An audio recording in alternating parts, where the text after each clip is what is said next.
Perhaps this will be the most controversial episode of Flat Ride Friday, as it's very debatable if this ride is a flat ride or a coaster. I'm not picking a side, but I do want to give this strange ride some attention.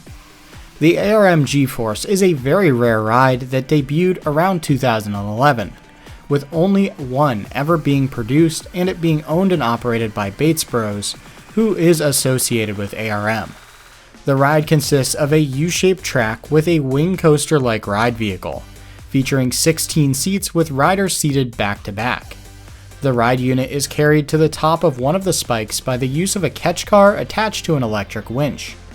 Once at the top, the catch car detaches from the ride unit, and the ride unit falls down the track and into two sets of eddy current magnetic brakes, one located in the load area and the other located near the top of the second spike. These slow the rocking of the ride unit until it can be stopped in the flat area of the station.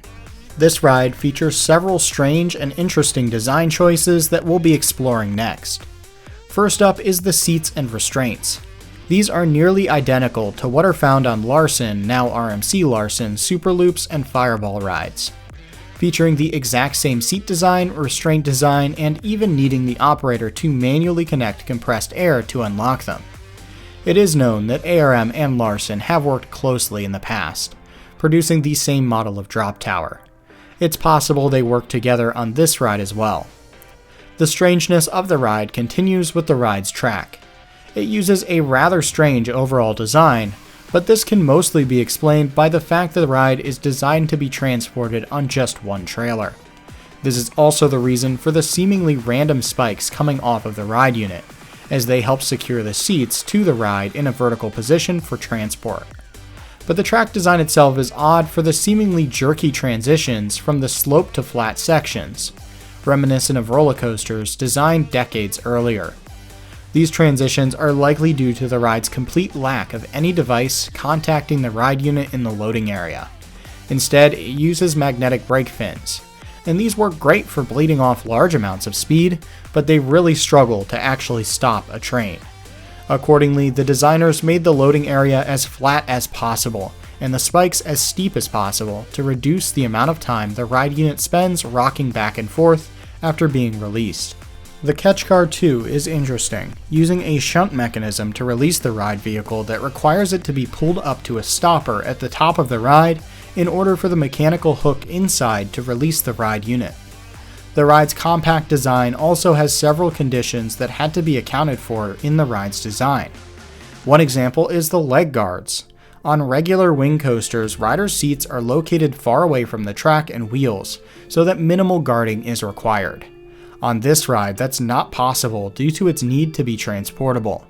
Accordingly, large plexiglass guards are placed on the inside of riders' seats to prevent them from accidentally reaching into the moving parts of the ride. The ride's design as a whole prioritizes simplicity and a lack of moving parts, so that they are left with a simple, reliable, and highly portable thrill ride. This has resulted in the ride being a staple of the Bates Bros Midway, even getting repainted sometime around 2016. This is one of the few Flat Ride Friday episodes where I can speak to the ride experience, as I did get to ride this attraction in 2019. The ride was a little hard to enjoy with the highly restrictive restraints it uses. If you've been on a Larson loop, you know what I'm referring to.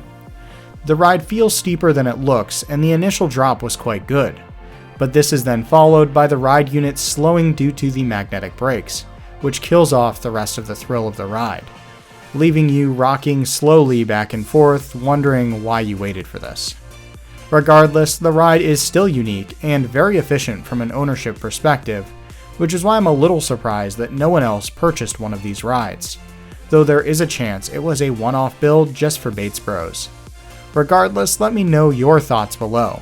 Have you had a chance to ride this ride? If yes, what did you think? Is this ride a coaster? As always, if something was missed, let me know in the comments below.